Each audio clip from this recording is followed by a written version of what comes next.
ሰላም ጤና ይስጥልኝ ውድ የቻናሌ ቤተሰቦች፣ ሁሌም እንደተለመደው ፈጣንና አጫጭር መረጃዎችን ወደ እናንተ አደርሳለሁ። እስከ ፍጻሜው አብራችሁ ትቆዩ ዘንድ በአክብሮት እጠይቃለሁ።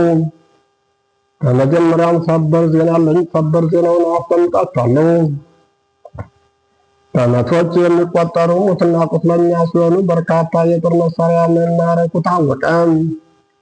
ልጅ ኢያሱ ኮር 23ኛ ክፍለ ጦር ተንታና መቅደላ ወረዳ በመቶ የሚቆጠር የብልጽግና ሰራዊት ሙትና ቁስለኛ በማድረግ እንዲሁም 2 የቡድን መሳሪያና ከ37 በላይ ክላሽ በመማረክ ታላቅ ድል መጎናጸፉን አስታውቋል። በመድፍ በቢኤም 107 ዙ 23 እና ሞርተሮች ታግዞ ከባድ ውጊያ የከፈተው የፋሽስቱ የብልጽግና አገዛዝ ጥር 22 ቀን 2018 ዓ.ም ደቡብ ወሎ ዞን ተንታና መቅደላ ወረዳ እንዲሁም ማሻ ከተማ ዙሪያ ከፍተኛ ሰብአዊና ቁሳዊ ኪሳራ ያስተናገደ ሲሆን ልጅ ኢያሱ ኮር 23ኛ ክፍለ ጦር የንጉስ ሚካኤል ኮር አሃድ ከሆነው ሼክ ሁሴን ጀብሪል ብርጌድ ጋር በመጣመር በመቶ የሚቆጠር የጦር ሰራዊት ሙትና ቁስለኛ በማድረግ እንዲሁም በርካታ ጦር መሳሪያና ተተኳሽ በመማረክ ታላቅ ድል መጎናጸፋቸውን አስታውቀዋል። ምኒልክ ዕዝ ልጅ ኢያሱ ኮር 23ኛ ክፍለ ጦር በተጋድሎው ማሻ ከተማ ድረስ ዘልቀው በመግባት በርካታ ጥምር ዙፋን ጠባቂ ሰራዊት ከመደምሰስ ባሻገር 1 ስናይፐር፣ 1 ብሬን፣ 1 ክላሽ እና የእጅ ቦምቦች እንዲሁም 3000 የክላሽ ተተኳሽ ማርከዋል። በተጨማሪም ሼክ ሁሴን ጅብሪል ብርጌድ ማሻ ከተማ ድረስ ዘልቀው በመግባት አንዳንድ አይቀጡ ቅጣት በመቅጣትና በመማረክ ጭምር ታላቅ ጀብድ ፈጽመዋል። ልጅ ኢያሱ ኮር 23ኛ ክፍለ ጦር ለሌላ ተጨማሪ ጦርነት እየተዘጋጀ ላለው የፋሽስቱ አገዛዝ ብልጽግና ራስ ምታት የሆነ ታላቅ ድል ማሻ ከተማ ላይ ያስመዘገቡ ሲሆን በርካታ እግረኛ ሰራዊቱ የተመታበት ብሎም የቡድንና የነፍስ ወከፍ መሳሪያ እንዲሁም ተተኳሽ የተማረከው አገዛዙ ከፍተኛ ድንጋጤ ውስጥ ገብቷል።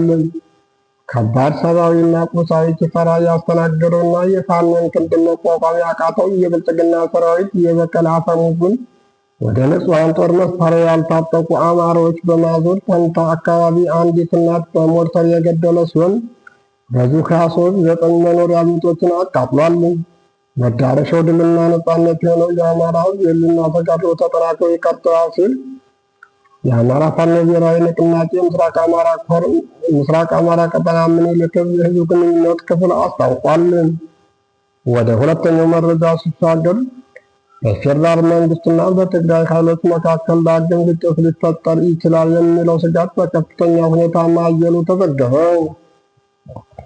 የኢትዮጵያ አየር መንገድ በረራዎች የተሰረዙት ባልታሰቡ ምክንያቶች እንደሆነ ለደንበኞች የገለጸ ቢሆንም እስካሁን በይፋ የሰጠው ዝርዝር መግለጫ የለም።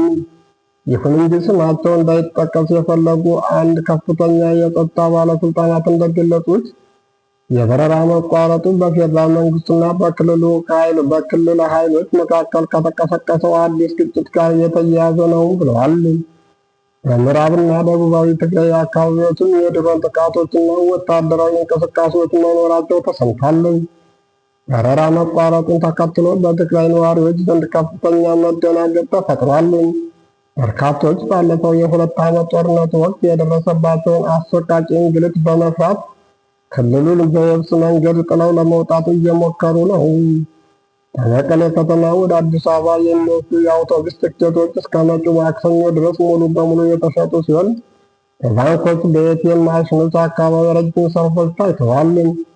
የሰላምና ደህንነት ባለሙያዎች እንደሚጠቁሙት የአሁኑ ውጥረት ከቀድሞው ጦርነት የተለየ መልክ ሊኖረው ይችላል። በተለይም በትግራይ አስተዳደርና በኤርትራ መካከል ሊኖር የሚችል ስትራቴጂካዊ ግንኙነት በቀጠናው ያለውን የኃይል ሚዛን ሊቀይረው እንደሚችል ፕሮፌሰር ኬትል ክሮንቮል አስጠንቅቀዋል። ኢትዮጵያ በበኩሏ ኤርትራ በክልሉ ያሉ ታጣቂዎችን እየረዳች ነው የሚል ክስ ስታቀርብ፣ የትግራይ አስተዳደር ደግሞ የፌዴራል መንግስቱ የሰላም ስምምነቱን ጥሷል ሲል ይከሳል። በአዲስ አበባ የሚገኙ ዜጎችን በሁኔታው ያላቸውን ስጋት እየገለጹ ይገኛሉ።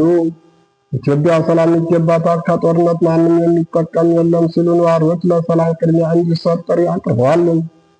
ጠቅላይ ሚኒስትር አብይ አህመድ በቅርብ ወራት በብሔራዊ ደህንነትና በቀይ ባህር የባህር በር ጉዳዮች ላይ የሚሰጧቸው ጠንከር ያሉ መግለጫዎች በቀጠናው ላለው አለመረጋጋት ተጨማሪ ምክንያት ሊሆን እንደሚችል ተንታኞች ይገልጻሉ። የበረራዎች መቋረጥ በክልሉ ለሚገኙ ነዋሪዎች አፋጣኝ ሰብአዊ ቀውስ ሊያስከትል እንደሚችልና የሰሜን ኢትዮጵያ ሰላም አሁንም በከፍተኛ ስጋት ላይ መሆኑን ያመላክታሉ። ወደ መጨረሻው ዘገባ ሲሻገር የጠቅላይ ሚኒስትሩ የምስራቅ አፍሪካ ጉዳዮች አማካሪና የስምረት ፓርቲ ሊቀመንበር አቶ ጌታቸው ረዳ በትግራይ ክልል ዳግም የተቀሰቀሰው ወታደራዊ ግጭት የእብደት መንገድ ሲሉ በመጥራት በአስቸኳይ እንዲቆም ጥሪ አቅርበዋል። አቶ ጌታቸው በማህበራዊ ትስስር ገጻቸው ባወጡት ዝርዝር መግለጫ የክልሉን ወታደራዊና ፖለቲካዊ አመራር ኋላ ቀር ሲሉ የወቀሱ ሲሆን አሁን እየተከተሉት ያለው መንገድ ከዚህ ቀደም ትግራይ ከከፈለችው ዋጋ በላይ የከፋ ጥፋት እንደሚያስከትል አስጠንቅቀዋል። ባለፉት 4 ቀናት የታየው ወታደራዊ እንቅስቃሴ ያለምንም ቅድመ ዝግጅት ታጣቂውን ወደ ወጥመድ መክተት ነው ያሉት አቶ ጌታቸው አመራሩ ፌዴራል ፈቅዶልናል፣ ተኩስ አልጠበቅንም ነበር የሚለውን ሰበብ ውድቅ አድርገውታል። ይህ አካሄድ ህዝብን ለእልቂት አሳልፎ የመስጠት ውሳኔ መሆኑንና እስካሁንም ቁጥሩ ከፍተኛ የሆነ ወጣት መስዋዕት እየሆነ መሆኑን ገልጸዋል። የክልሉን ከፍተኛ ወታደራዊ መኮንኖች በስም በመጥራት የሰነዘሩት ትችት የአመራር ጥበባቸውንና ስትራቴጂያቸውን የተመለከተ ነው። የምትከተሉት የጦርነት ስልት የትግራይን ህዝብ ቁጥር ይቅርና የቻይናን ግማሽ ህዝብ ብትይዝ እንኳን አያዋጣም ያሉት አማካሪ አመራሩ ከትላንት ስህተቱ ለመማር ፈቃደኛ አለመሆኑና የሰውን ማዕበል በመጠቀም ድል ለማምጣት መሞከሩ የድንቁርና ውጤት ነው ብለዋል። አቶ ጌታቸው አክለውም አሁን ባለው አካሄድ ትግራይ ከኤርትራ በከፋ ሁኔታ ወጣት አልባ እየሆነች መሆኑንና የቆሰሉ ተዋጊዎችን ሜዳ ላይ ጥሎ የመሸሽ አሳፋሪ ድርጊት ባለፉት ቀናት መታየቱን ገልጸዋል። ይህ አካሄድ የተፈናቀሉትን ወደ መረባቸው ለመመለስና ህገ መንግስታዊ ግዛትን ለማረጋገጥ ሳይሆን ያለችውንም ትግራይ ይዞ የመጥፋት ስጋት እንደፈጠረባቸው አመልክተዋል። ወጣቱ ይፍረስ ይዳን ሲሉም ጥሪ አቅርበዋል። ሊቀመንበሩ በመግለጫቸው ማጠቃለያ ላይ የሚከተሉትን ነጥቦች አጽንኦት ሰጠውባቸዋል። የጀመረው ውጊያ በአስቸኳይ እንዲቆምና የግል ዝናን ወደ ጎን በመተው የሰላም መንገድ ብቻ እንዲመረጥ፣ ማንኛውም ጥያቄ በሰላማዊ መንገድ ብቻ ምላሽ እንዲያገኝና ወጣቱ የወደፊት ዕድሉን ራሱን እንዲወስን እንዲፈቀድለት ብለዋል። አቶ ጌታቸው ረዳ ይህንን መግለጫ ያወጡት በትግራይና አጎራባች አካባቢዎች ወታደራዊ ግጭቶች እየቀጠሉ መሆናቸውን በሚዘገብበትና የአፍሪካ ህብረትን ትልቅ ስጋትን በገለጸበት ወቅት መሆኑ ጉዳዩን ይበልጥ አሳሳቢ ያደርገዋል። ውድ የዚህ ቻናል ቤተሰቦች በሰዓቱ ያስኳቸው መረጃዎች የነበሩ፣ በሌላ እስከምንገናኝ መልካም ጊዜ ተመኘው።